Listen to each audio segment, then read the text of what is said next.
Good to know. But we're jumping into the game. I can't justify It actually started.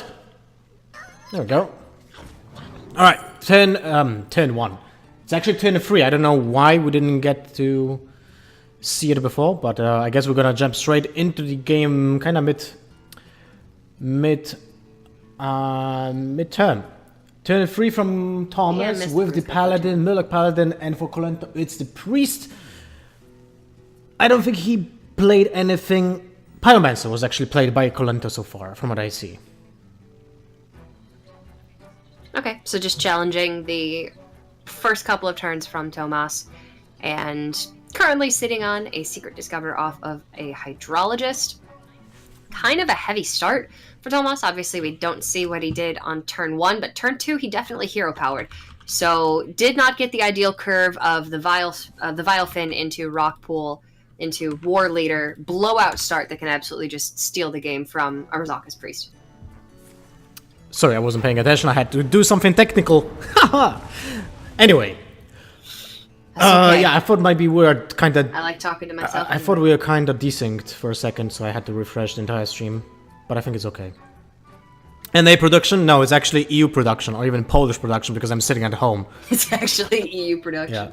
Lol, take that, chat. It's like EU production in Spain that is being transferred to YouTube, so I can produce that in my home in Poland, and then transfer to Twitch to a German server.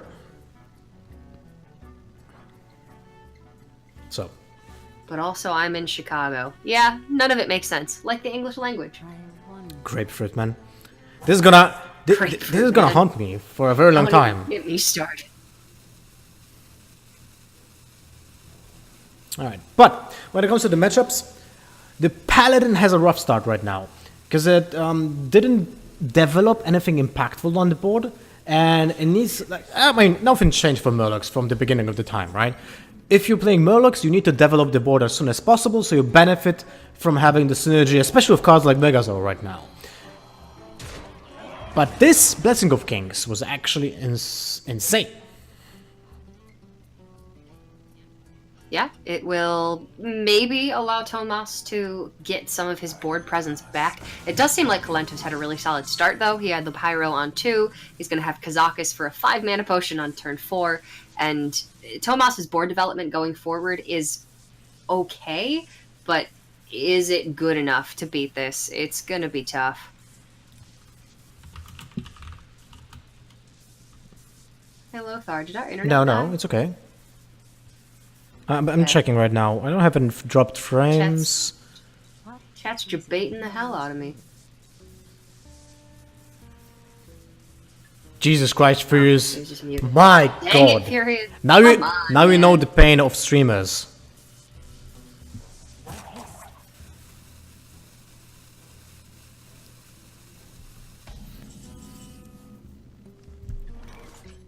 Martinez challenges my statement that Kolento's opening hand was pretty good by saying it was in fact not pretty good.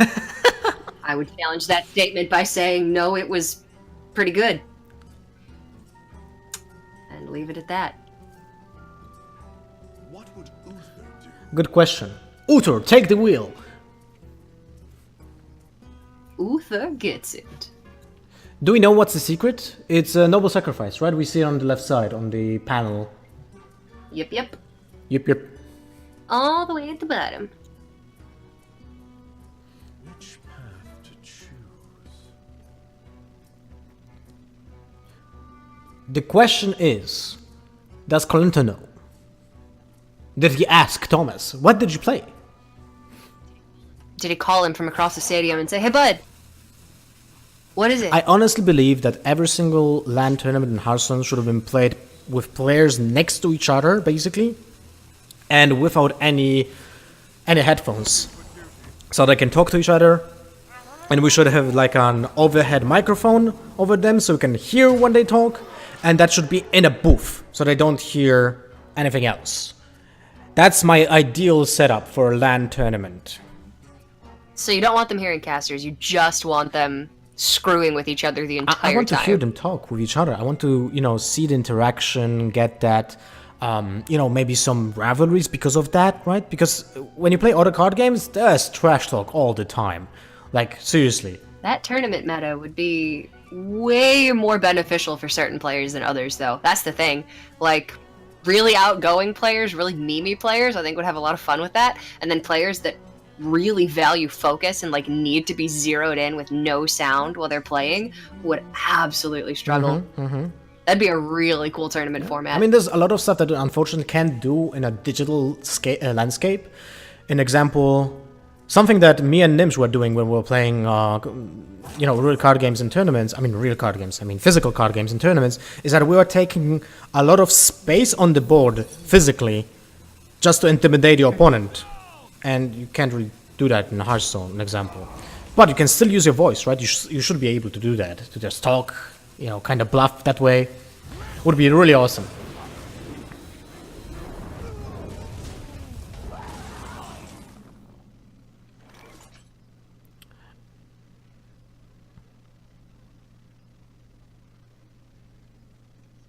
So Kolento has targeted removal with Shadow Word Pain and Shadow Word Death, AoE removal with Dragonfire Potion, Shadow Reaper Anduin to hit even if there is a Cobalt Scalebane or Bone Mare targets.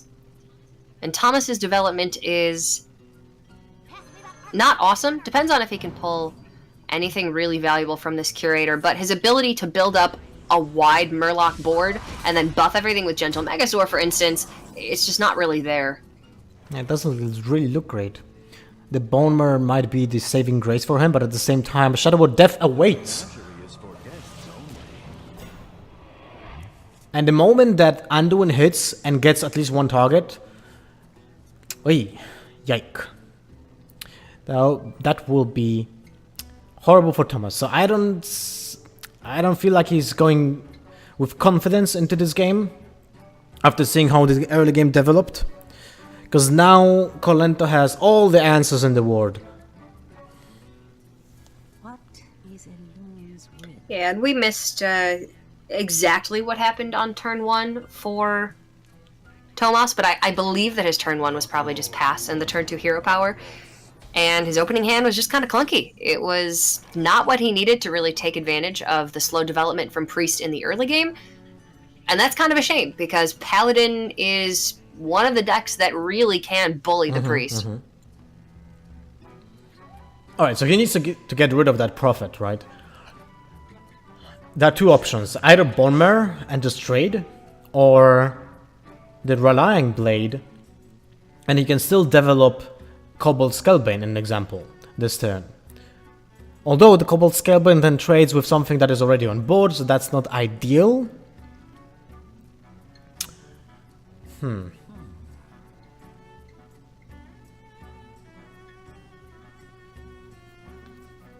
But if he pushes, like, this is kind of like a nice bait by Kolento. Because if he plays at Velen, he knows that most likely he will bait out the Bone Mare. And in this case, the Anduin next turn is just holy crap good, right?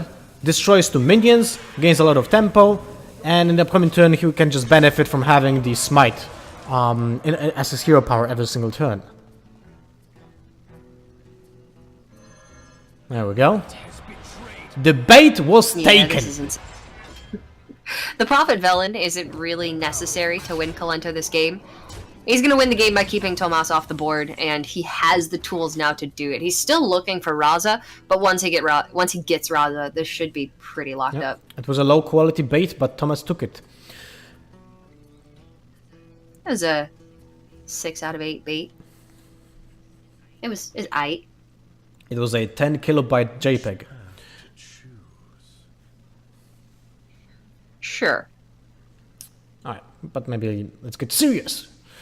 Kern into Rallying Blade seems like a decent option. Other than that, 10-10 seems like a gentle Megazord into double War Leaders. Because What would Uther do? it seems like a natural development of this board Yeah. state for the next 2 turns. But, I mean, the Cairn and Tyrion pickups have really bolstered the overall quality of this hand for Tomas.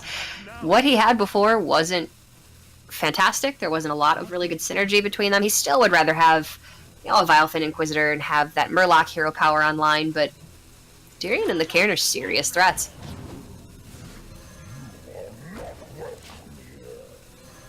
Huh. Okay.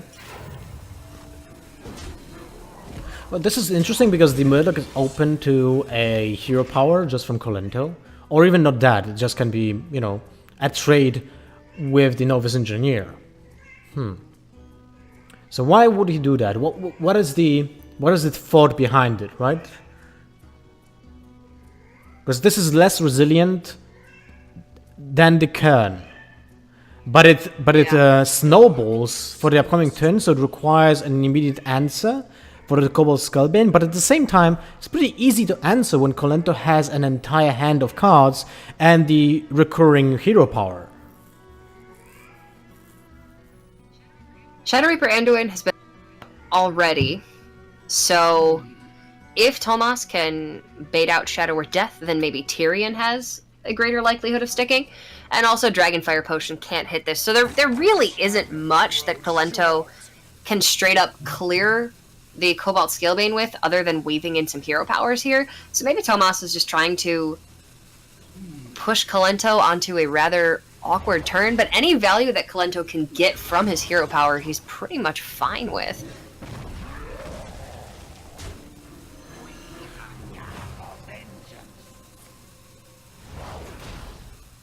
Yeah, I don't... Okay, chat is telling me that we were hearing cats. I thought that I was hearing things. Oh, that's my... But no, apparently My it's cat cats. is very talkative. He's actually learning Polish, so Gotcha. he's trying to, you know, to train, Oh, to practice. multilingual cat. My cat just speaks English and sleeps all day. The one speaks Polish, the other one speaks Barely German, speaks and English they at that. cannot really talk to each other, you know? Oh, poor cats. Their cat communication is difficult, for sure. Alright, so finding the adaptations on both of these war leaders here. Living Spores is really resilient. Flaming Claws is very regressive, or very aggressive. But both of these Murlocs were played this turn, so there's no guarantee that you actually get any value out of the added attack. So I'm thinking Living Spores is probably the way to go, Yeah, those are even though you've already played those are Terran. really horrible adapts, by the way. Yeah. Actually, unable to be targeted by hero powers and spells would have been really good. Or plus health, or divine shield. It doesn't really change There were much a lot of for really, Dragonfire really good Potion, though, options. right? Plus 3 HP would probably have been the best. That or divine shield. No, yeah, Divine Shield too. Yeah, you're correct.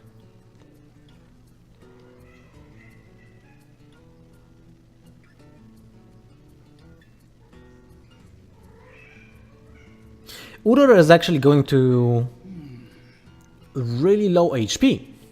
16. So as soon as Kolento just gets Razan, this ends immediately.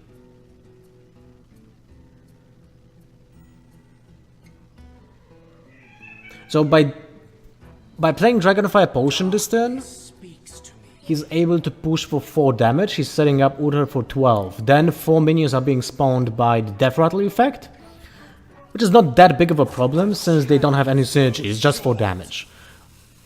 And he will still have 2 mana left to develop, an example, the Novice Engineer.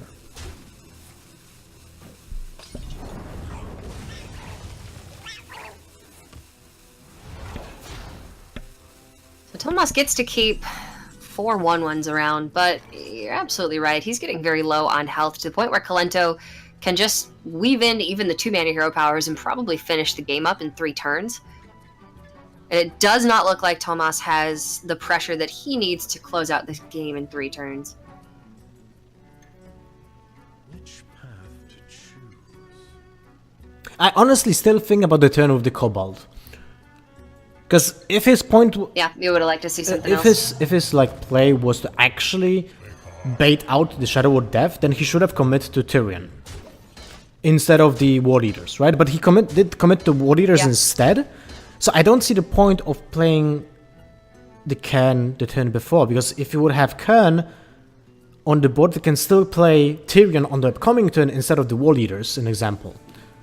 Still have pressure and if have Tyrion comes out weapon. first, then Yeah, if Tyrion soaks up the death, then at least you have the Ashbringer. You can start pushing. That's the with that. problem with the Shadow Word Death that doesn't really give you anything in return, right? For Kolento, that was pure tempo gain, because he spent 3 mana for a 5 mana minion, while Thomas lost a 5 mana minion to a 3 mana spell and didn't benefit from the bait.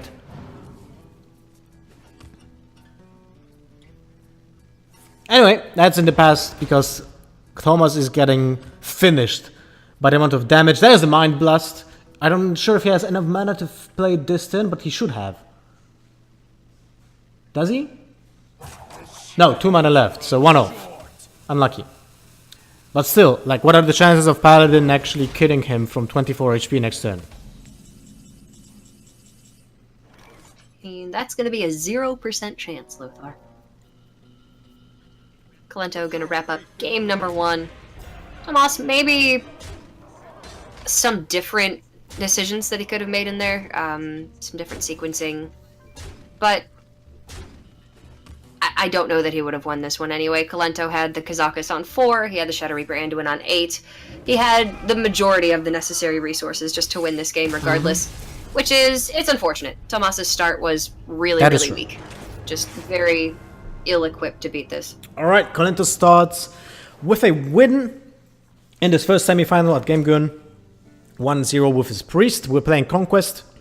So the Priest is locked. Kolento will have to play with one of his other 2 decks that I don't remember what was banned right now, so don't kill me. But I do believe that his Warlock is open and Rogue. If I'm not mistaken. Okay, so then his Druid would be banned. I think so. I might be wrong, but we're gonna get to know that in a few seconds, I guess. Yeah, we'll get a closer look at the remaining decks for both of these players. Kolento again with just the standard 4 strongest deck lineup, the Jade Druid, the Zoo Warlock, the Razakus Priest, and the Tempo Rogue. He's already gotten a win with that Priest, so that's out of the way. And then Tomas has a very different lineup of the Murloc Paladin, which you just saw really falter. He's got a combo Dragon Priest, he's got a big Druid, and he has a Quest Mage, which was banned yesterday. He did not get to play it. Oh, that's correct. We didn't see it at all. But we have seen someone playing the Quest Mage yesterday. I was trying to remember who that was. God damn it. Did we? Yeah, I do believe so. Or maybe I'm just thinking about Trinity series actually. You see a lot of crazy stuff in Trinity series. Alright, let's jump to the second game.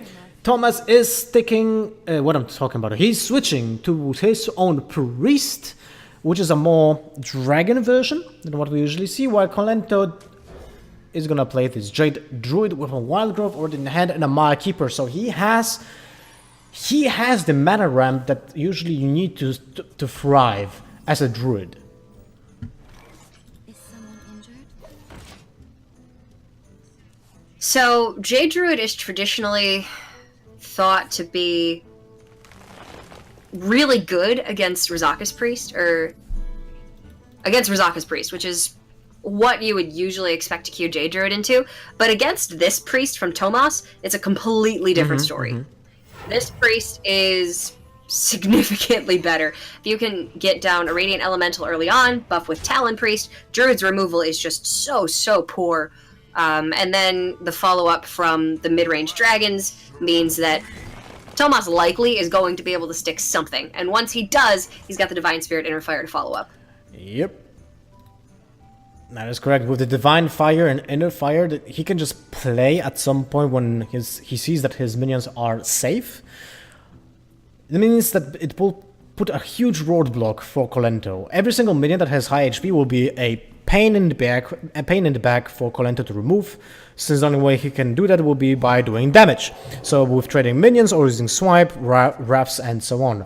And how can you do that when someone has like 14 HP? Oh, look at that. Divine Spirit from the Shadow Vision already. Nice hit. Woo! That's crazy. The Twilight Drakes aren't going to be crazy high health because Tomas has had a decent curve up until now, but still enough to put out a significant amount of pressure. And with the Divine Spirit Inner Fire, Tomas is already representing a lot of damage.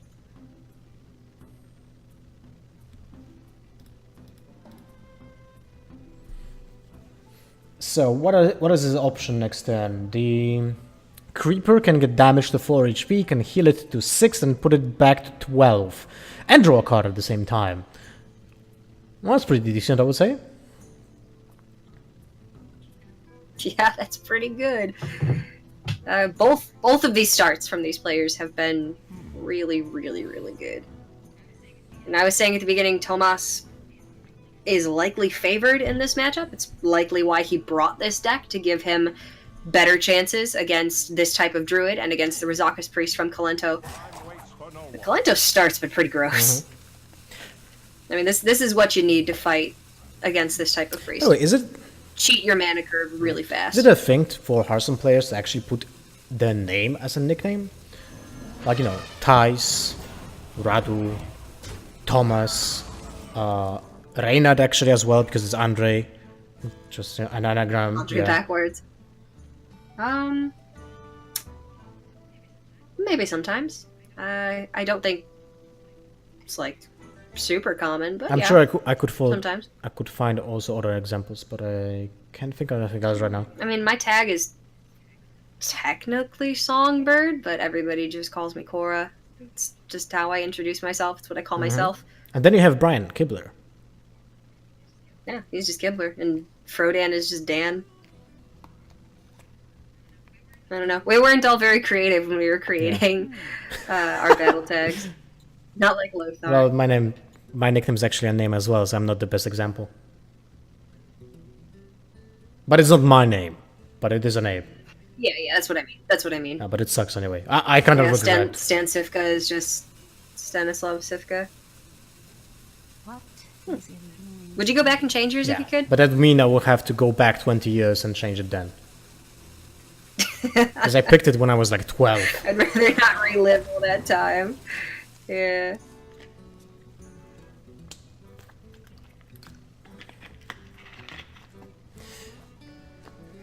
Alright, both of these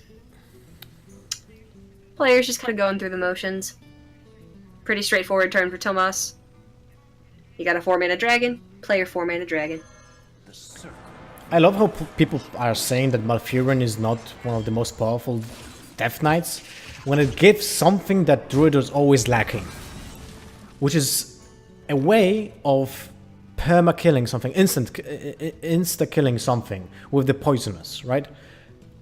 Like, Druid doesn't have a way of killing something that has high HP, so in this case, the Malfurion is a saving grace. It's 1 turn delayed, because of the fact that the minions don't have charge, but it is an option to actually kill a huge minion with those small spiders. And then the hero power is actually as powerful, almost as powerful as the Warlock's hero power. So it's pretty neat. Look at that. Silence is being drawn out to one of the spiders. Just because of the poisonous.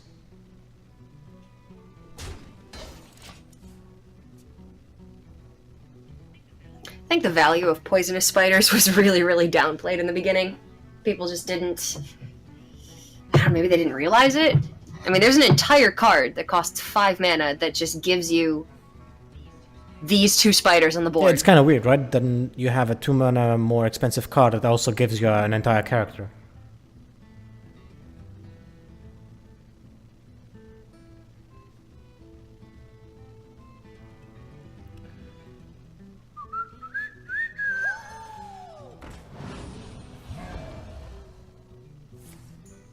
Honestly, in this matchup, if Kolento doesn't do exactly what he just did, this will spiral out of control pretty fast.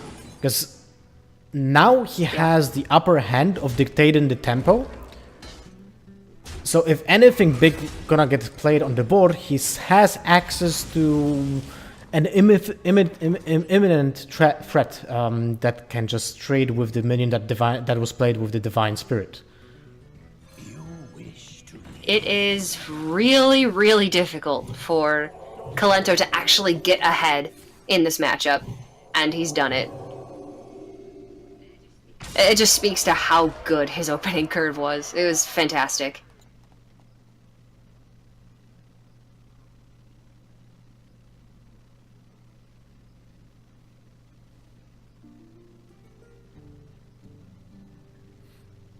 Well, as Jose said, he has an option to dictate the tempo, but unfortunately, 10 damage is not enough. A tangled web. So close. He can just play Spreading Plague for 1/1/5. Fantastic. But when you think about it, But now things are getting pretty you scary. can actually just ignore it and play Maya Keeper, go wide, build up 3 HP, deal 10 damage.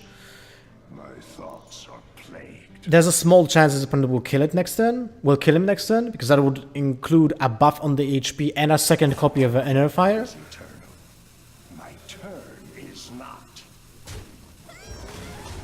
I think it's very unlikely that Tomas has that in hand, and Kolento probably has that read as well. So he's just gonna tank 12 damage here. He can heal up for 3 armor every turn going forward, and there is no burst in Tomas's deck. All of the damage comes in the form of minion combat, of the combo pieces with minions on the board. So now Tomas is gonna have to start over, start building back that board.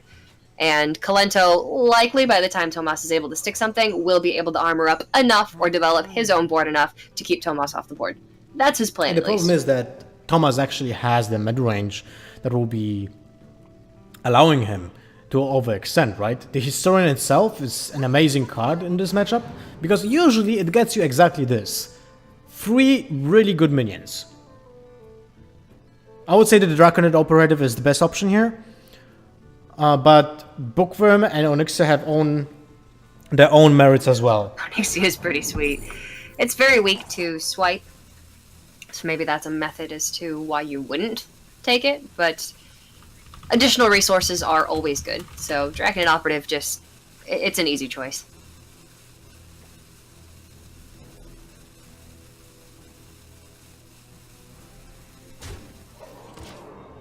Kolento needs an ultimate infestation.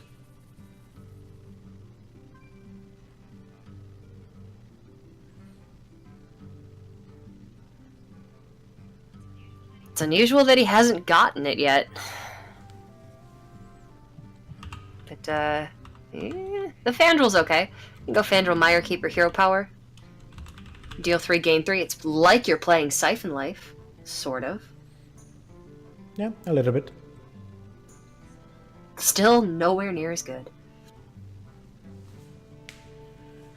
And Thomas actually plays around the mind control tech this turn by accident a little bit, because he didn't have much more mana, but we're gonna see if he actually commits to more minions next turn. You would lead our people to ruin. The land serves me. Death is eternal. My turn is not. That is some really deep knowledge from Malfurion right now.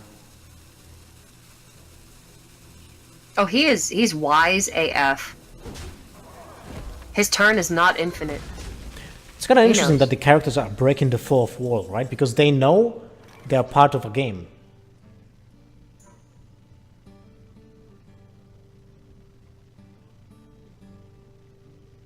Too deep? Okay. Just deep enough. I'm sorry, I'm just contemplating. I'm also typing because they told me not to type, so naturally I must go against everything that Twitch chat wants from me. Uh-huh, I see. Would we be doing our jobs if we didn't? Exactly. So, 1 HP for Kolento without UI, without anything impactful. Doesn't seem like a decent choice. There's the UI, a little bit too late. Close, but Close, but no UI. too much pressure from Tomas. Close, but not close enough. Nah, he was still like 3 cards off from that ultimate infestation. Really, really struggling to just find enough resources there for Kolento. He was down to a very low life total. Looks like he may be able to stabilize, but ultimately just didn't find the resources to do it. Yep, and it's 1-1 between Kolento and Tomas. So we're slowly starting to, get deeper and deeper into this first semifinal. And those matches are taking their time.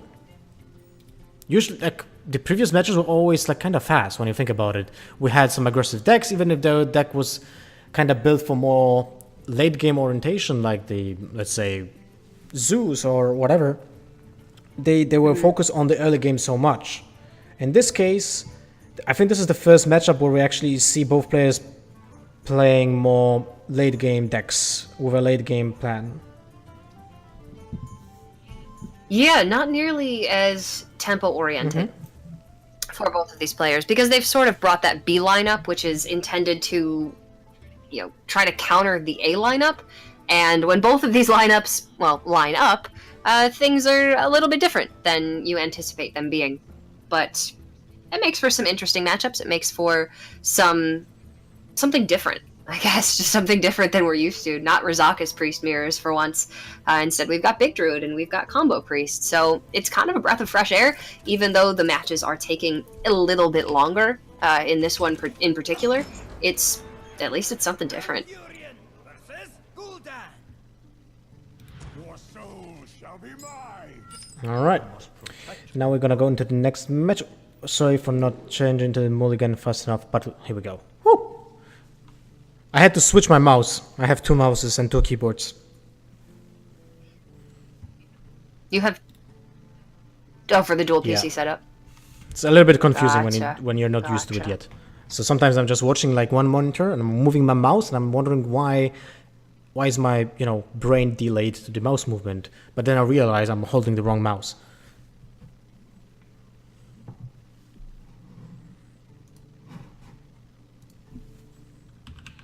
Alright, so Kolento on the Zoo Warlock, Tomas on the Big Druid.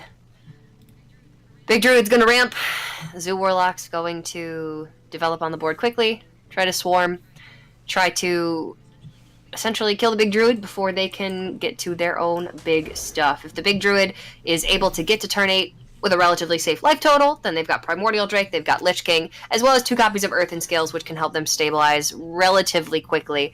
So it's going to come down to whether or not Kolento can put on enough pressure early on, and does Tomas get the ramp that he needs? Pretty good summary. Now we're gonna see if he will actually able to execute this plan.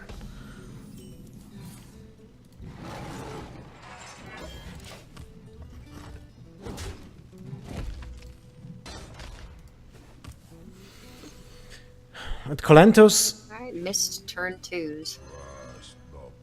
yeah, but a 2/2 patches makes a difference.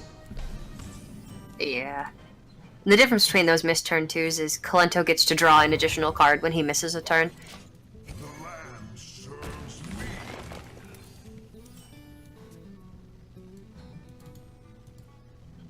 But the Minor Keeper's certainly going to help. Get to that Nourish 1 turn earlier. Make good use of the coin. And then we're rolling right into Primordial Drake on turn 8.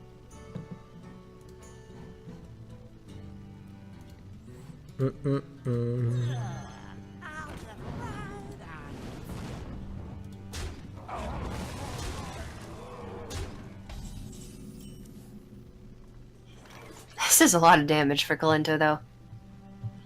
Like, Tomas has to take this turn to Nourish for ramp.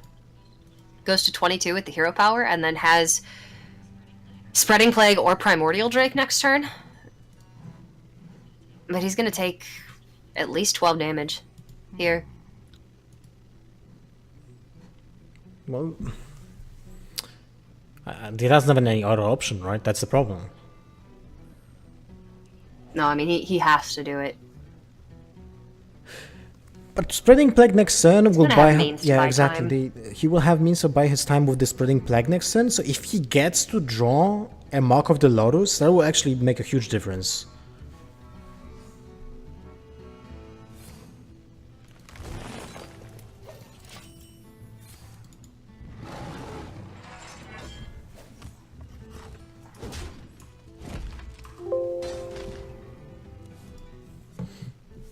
Do you like the attack into the imp, actually?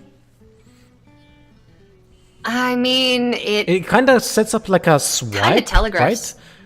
Yeah, it telegraphs swipe over Primordial Drake. So Tomas may be baiting Kolento into playing additional Flame Imps, or one or two health minions, something that gets eaten up by the Primordial Drake, but I think it's rather inconsequential either way. Where did that giant Kappa come from? I don't know, what are you talking about? And where is he going?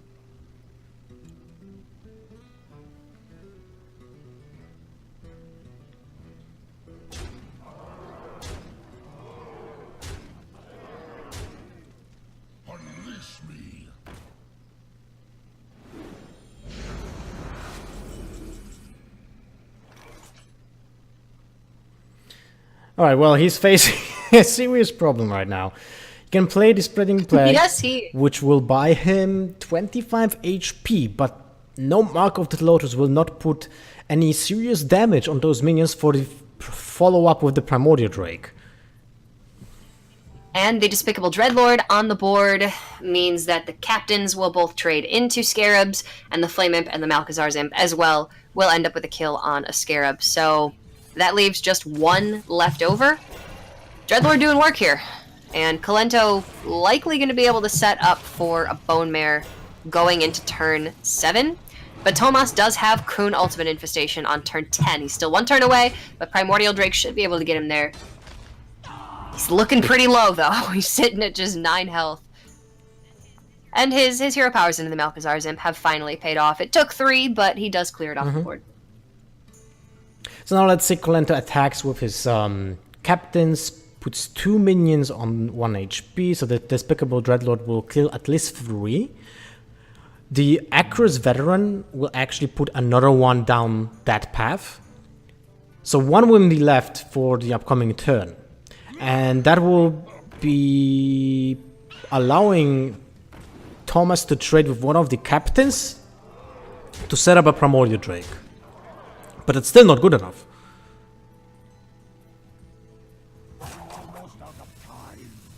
No, I don't think it is. Especially with the Darkshire Councilman and the Flappy Bird development over the Acrous Veteran to get the clean clear. Kolento doesn't care if there's an extra 1/4 on the board. He now has an extra 3/3 that is far, far more threatening. And he just needs to keep something up. He knows that he can close this game out next turn, unless there's, another Spreading Plague, for instance, then he'll just be slowed down a little bit more. But it really just is a matter of time. Unless Tomas has, Doomsayer behind a Spreading Plague, he needs some way to clear the board, not just to stall. Well, the second Spreading Plague definitely helps. But if he plays Primordial Drake this turn, let's count it. He goes with both of those Spreading Plague right now to, an example, Despicable Dreadlord. No, it's better to go to the 2 captains. Then he's able to kill the captain and the Flame Imp. That leaves 4, 6, 9 damage on the board with the potential upside on the Councilman. So the Councilman alone can actually kill a Primordial Drake with, an example, a Bone Mare. So that's pretty terrible. And then Kolento would have the Dreadlord and the Flappy Bird left over. If Flappy Bird hits Wind Fury, that would have been lethal. So Tomas is just going to take 1 more turn here, go for that Spreading Plague, and try to set up the kill on the Despicable Dreadlord with the Primordial Drake, along with the captains. This actually makes perfect sense, because the captains will likely trade in. Kolento's going to go for the kills, and then the Drake comes out, clears off the Dreadlord, the Flame Imp, both of the captains that have gone in. And if the Flappy Bird decides to trade in, then that will be cleared as well. This may actually be enough. Spreading Plague is just so stupidly powerful. Obnoxious. Like, really. Yeah, I'm not its biggest fan. I'm pretty open about that. I hate Spreading Plague. The one time they changed something I did hate about Druid, so innovate. Now we got this.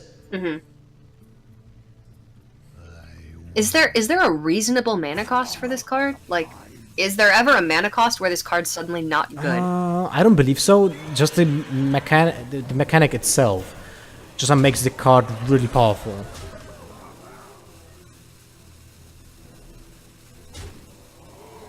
Chat speculating that I only play aggro decks. Who doesn't? Not living that smart life, boys. Alright, Kolento playing a bit around the Primordial Drake that was a little bit telegraphed by Tomas, so he doesn't get completely wrecked by attacking with the Flappy Bird, an example, to one of those annoying small taunts. Nobody would play it if it was 11 mana? I don't know, man. Druids have an innovate. I take it into wild and I play Emperor. Game. Easy. What was the name that they gave in China to Spreading Plague and the Ultimate Infestation? Spreading Shame and... No, Spreading Shameless and ultimate shame. Oh my gosh. Spreading shameless and ultimate shame. You hear that? Turn 10. Ultimate shame. Don't do it. Not even once, chat.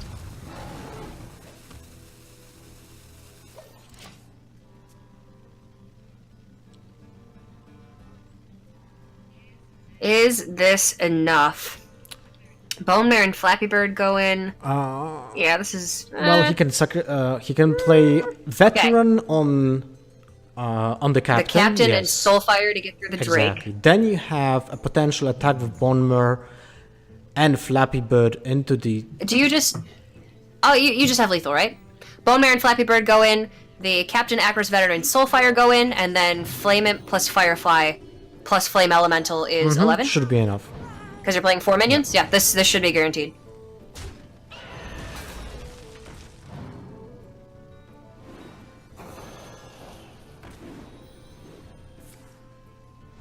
Good play.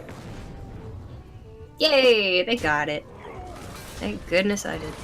Yeah, that was close. It was getting And, slightly out of hand of Kolento, right? Yeah. It was super going well from the beginning of the game, but a combination of 2 Spreading Plague, which added, if I'm not mistaken, 55 HP on the board. It kind of threw him yeah, over. I think both of them were at least 5 or 6. So something ridiculous. Some ridiculous amount of stall for 2 6-mana cards, but it still ultimately wasn't enough. The way that Tomas did play that, though, trying to force the trades from Kolento into the Scarabs to then ensure a better Primordial Drake that hopefully sticks around, was really intelligent, but Kolento didn't play into it, right? Kolento didn't run his captains into the Scarabs, decided to just leave them around, taunt up that Darkshire Councilman and say, you're not going through this no matter what. And I want these guys to be able to trade if you've got Primordial Drake, which Kolento knew what's in the deck. These deck lists are open, he knows there's Drakes there.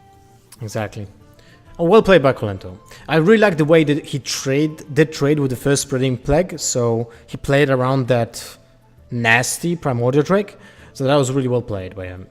And now he is on match point with his own druid, and you have to win against a paladin, which will be hard to do, since it's a Murloc paladin that thrives on such a prey, like an example, the Jade Druid. And then we have the Mirror Mage.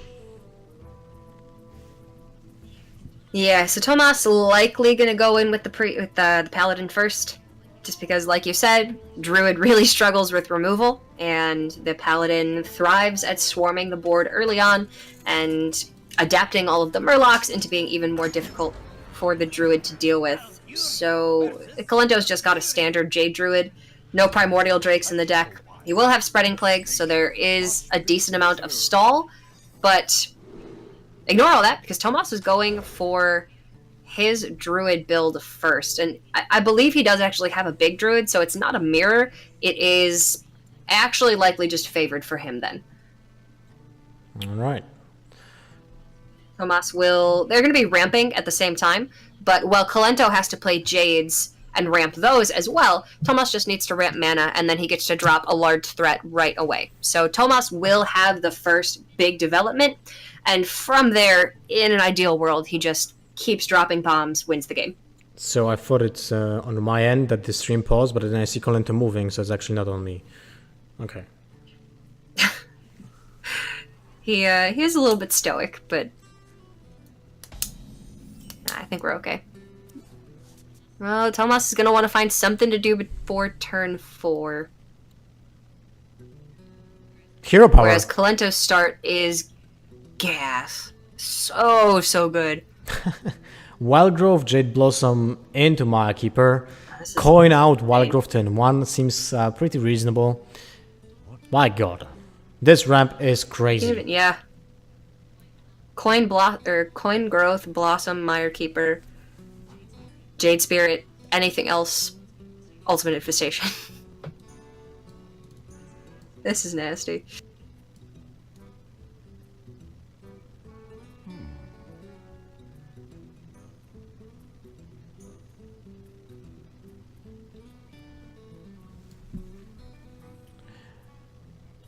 What happened? Are we? I'm seriously thinking that we're stuck, but we're not. Okay. No, I think we're good. Just taking his time, trying to decide, does Kolento want to use the coin here? It fills out the curve perfectly fine, so you can absolutely coin growth into blossom and not worry about anything. But you still want to take your time a little bit. Okay, so he'll be at 5 mana next turn. That will allow him to play My Keeper to be at 6 mana. After that, 7 mana with another My Keeper, so he will be able to play Ultimate Infestation on turn 5?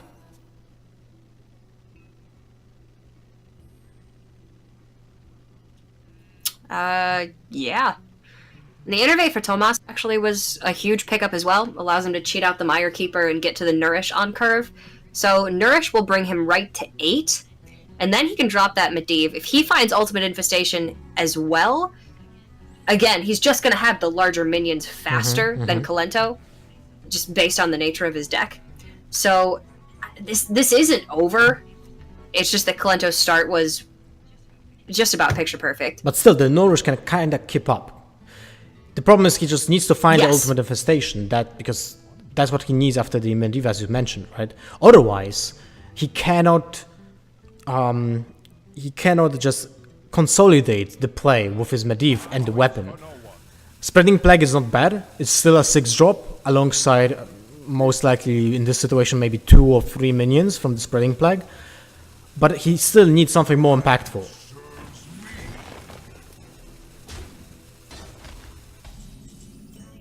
Yeah, that's the issue, right? Medivh is a really small threat on its own. It's when you've got the follow-up that it actually becomes incredibly impactful, but if you're just playing an 8-drop, you'd much rather have Lich King. So we'll have to see. The next couple of draws for Tomas really could impact exactly how this goes.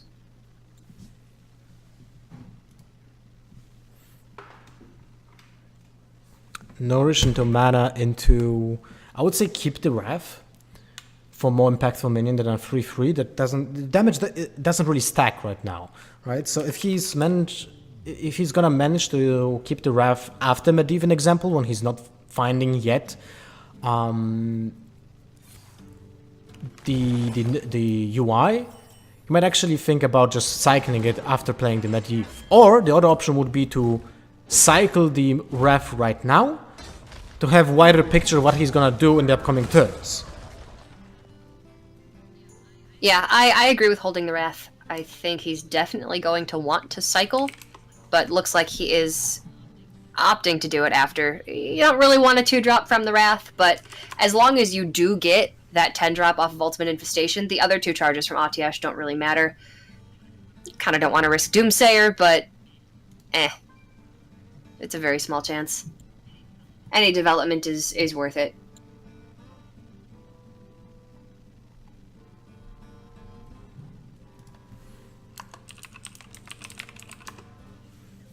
Kolento does have Mire Keeper this turn. He goes to 9 mana next turn, so it's still going to be just shy of actually playing Ultimate Infestation.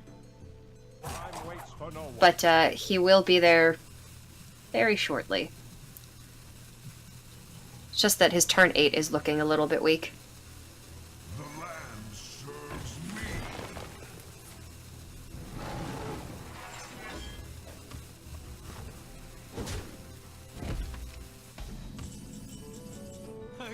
Alright. Still 2 turns to get that UI. So this is actually not looking that terrible for Tomas if he manages to do that. Otherwise, he will have to play the Spreading Plague even for low value just to get a 6-drop out of it. Because he needs firepower on the board.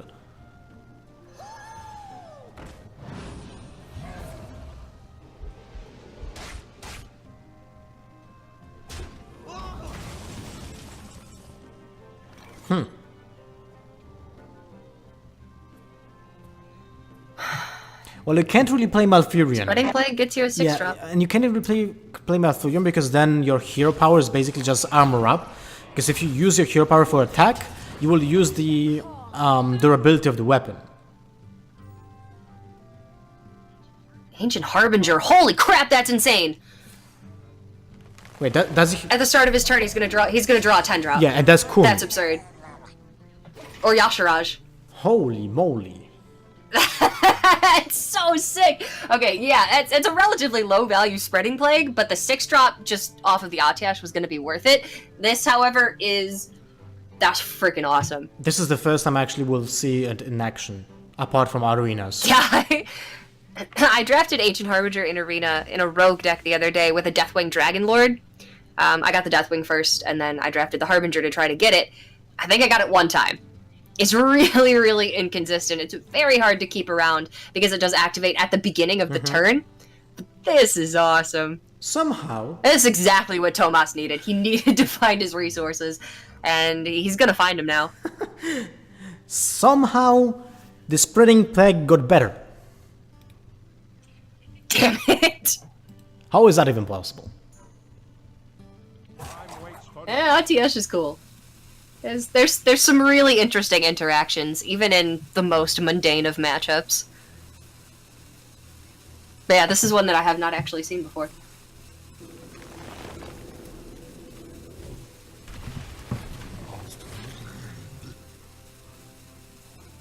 Alright, let's see what will be drawn from the Harbinger.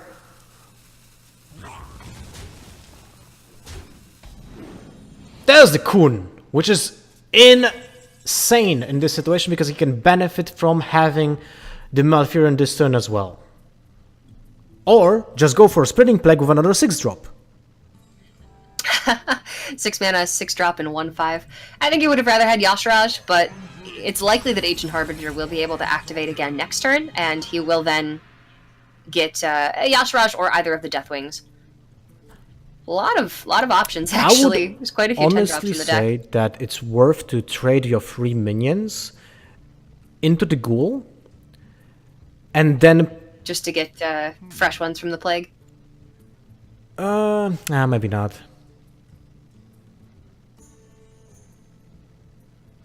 Nah, probably not worth it. I'm just still trying to figure out the best way to get value from the weapon before you crack it with the hero power from Malfurion. Yeah, of course.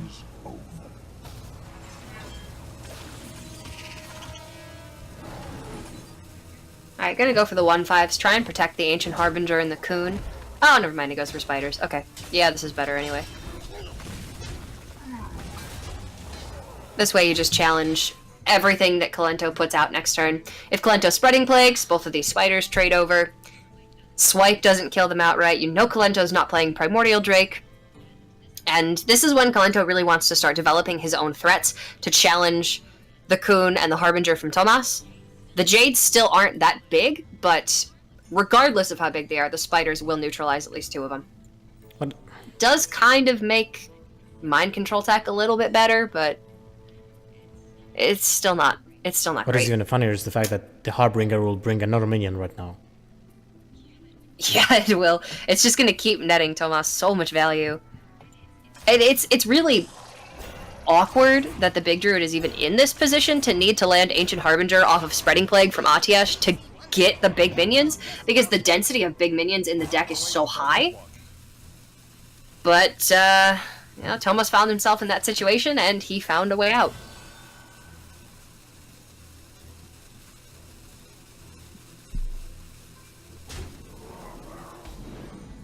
And here we go, Ishar. Yay! It's still awkward. I think Yasharaj is actually one of my favorite cards. Ready? Yeah. I don't know why.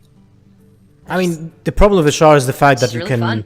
just get it on turn 4 onto the board. That's the problem with the card, right? Otherwise it will be fine. Oh, I don't think that's a problem. I see, you're that type of Nah. person. It's a fun card. I've had a lot of shenanigans with this card. I don't know. He's a good time. Alright, let's see what Ishar brings to the table. And that is a My Keeper. Still, Ooh, I would that's say not good. he cannot say he's unlucky. The Harbinger alone just turned the tables. Kolento was winning this game, clearly. And the moment the Harbinger hit the table, everything changed. Everything changed when the Harbinger attacked. This is like the beacon for big monsters, right? The Harbinger. Yeah. Aren't they like, they essentially like prophesize? Like a harbinger of doom? Oh. I'll Google it. I'm guessing that's like a creature from a World of Warcraft raid, where it's like just before a boss, right?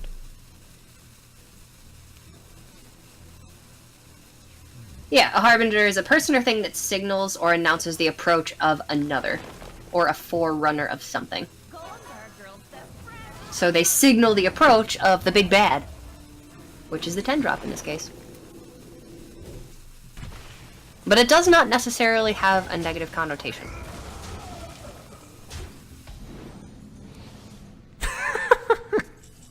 This is ridiculous.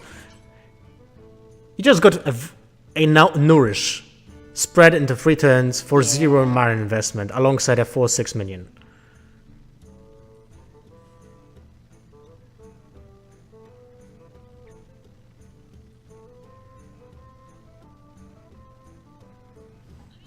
I mean, still, Kolento has a lot of resources left. The Jades are finally starting to grow to the point where they can challenge what Tomas plays. So Tomas is going to need to do work with the board that he has. And it's not great. He's really wishing he'd found the Lich King or gotten the Ultimate Infestation onto the Altiesh, because, I don't know, his threats just aren't actually looking all that threatening to me. Death is eternal. My turn is not. Alright, enough of the Kappa. Never enough of the Kappa. He's gonna return at some point. But then again, you don't want to overwhelm the chat. Exactly.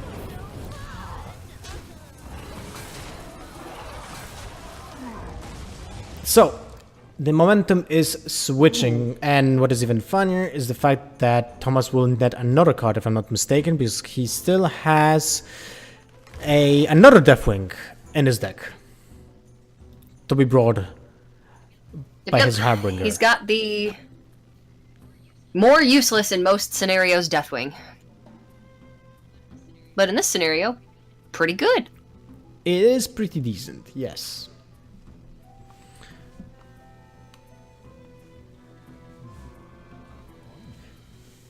It's kind of sick when you think about it, because he just decreased the size of his deck by 4 cards.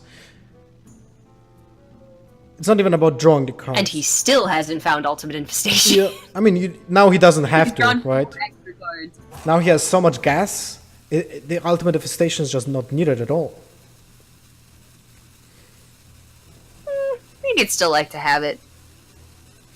I mean, his hand is good, don't get me wrong. He's in a much better spot than he could have been. Like, he would have already just lost this game had he not gotten the Yasharaj and the Kun to actually represent any form of a threat on the board. But I don't think he's out of the woods just yet. I don't think he's going to have the liberty to play this Deathwing for quite a while.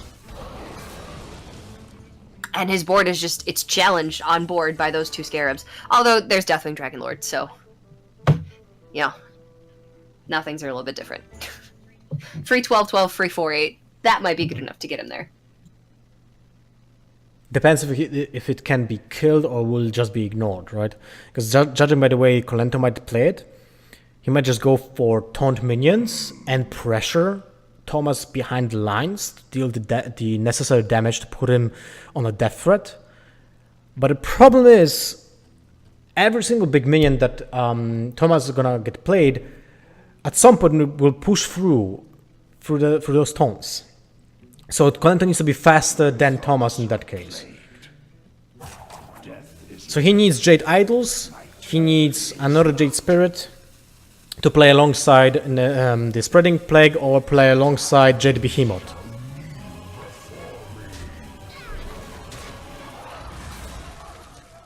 There's the Jade Spirit. So we can play Behemoth and Jade Spirit the same turn, put huge amount of threats and just put the damage into Tomas's face. And this might be good enough to finish up the game, but the spreading plague from Tomas might just slow it down enough for him to take advantage of his deathwing already on board.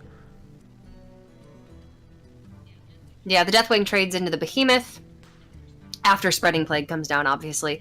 And then 3 of the golems go directly into the scarabs. 1 of them dies. And then it's left with, at the very least, 1 scarab on the board, depending on how Kolento wants to use his hero power. Then that means Primordial Drakes is going to be more effective. The Deathwing Dragonlord will get 2 trades on the board, and 2 really valuable trades at that. Damn, I hate spreading plague. My thoughts are plagued. Like, Kolento with that Nourish will likely have enough reload. But you're absolutely right. He needs to find the Jade Idols. He needs to find... Ideally, he'd have Fandral to combo with those Jade Idols, because he needs to play and shuffle, because he's running out of threats. It's kind of a funny thing to say.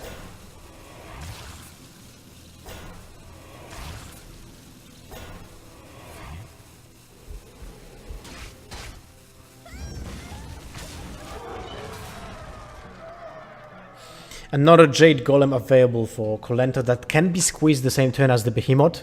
Super important. Because now the Jades are actually almost as big as the threats that Tomas can play.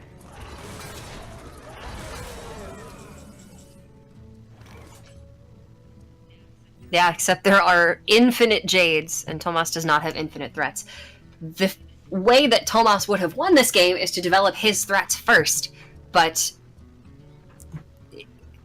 he missed Ultimate Infestation even though he had Medivh down early, and that is really what it came down to. He had the Atiash, he had a chance to take advantage of the Atiash, but he didn't find that 10-drop generation.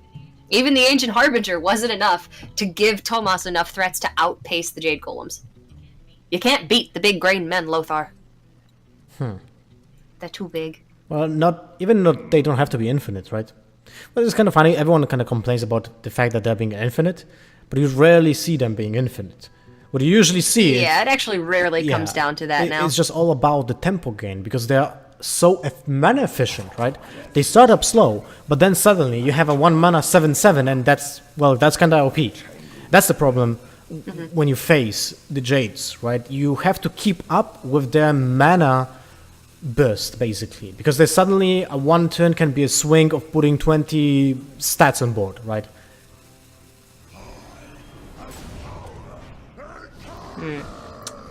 Whoops. So does this destroy minions and then discard hand? Okay. I was wondering if it would destroy the Deathwing Dragonlord and then pull out the Primordial Drake and then discard the hand, but Deathwing says, nah, screw that, I'm gonna discard the hand first. It doesn't say which happens first. Isn't the same sentence. I think Tomas was thinking about that because he made like this nervous expression. If he could have gotten the 4/8 taunt on board, that would have been really fantastic. But, you learn something new every day. Guess that's not how it works. Now the problem is, his opponent is not in a lethal range, so he will need to use the Deathwing as a means to trade. But the Jades are just so big, they actually almost just kill Deathwing on sight. This is too much. I mean, Tomas still has Ultimate Infestation, but he's also just... Oh, hey, Ultimate Infestation. A little bit too late. Yeah, okay. Yep, that's, Well, can he survive? If Deathwing goes into the 10/10, UI... You can UI the 9/9, so then the 5/5 trades. You go up to 16. Kolento has 9, 10, 11, 12, 16 with swipe. Nope, Tomas is dead. And he has no innovate left for a... for Elfin Scales, right? No. No.